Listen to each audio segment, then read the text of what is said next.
আগে আমি অনেক বেশি ঝাল পছন্দ করতাম বা ঝাল খেতাম। কিন্তু বাচ্চা হবার পর আমি একদমই ঝাল খাই না। একদমই ছেড়ে দিয়েছি ঝাল খাওয়া।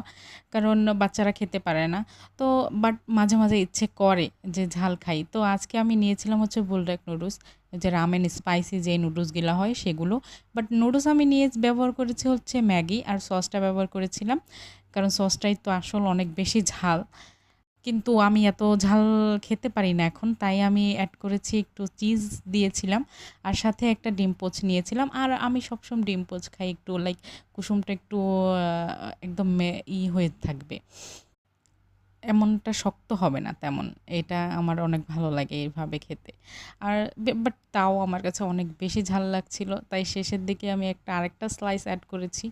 কারণ দেখা যাচ্ছিল মনে হচ্ছিল যে বাকিটুকু আমি খেতেই পারব না। তো এজন্য ২০ সেকেন্ড ওভেনে দিয়েছিলাম। কারণ একটা স্লাইস ২০ সেকেন্ডের বেশি লাগেও না। মেল্ট হয়ে গিয়েছিল। আর দেখা যাচ্ছে চিজ এড করলে হয় কি ঝালটা অনেক কমে যায়, অনেক বেশি। তেমন ঝাল হয় না আর অনেক ভালো খেতে হয়। একটা ক্রিমি, ক্রিমি টেক্সচার আসে তো, তো ভালো লাগে। তো এর এখানে একটু মিক্স করে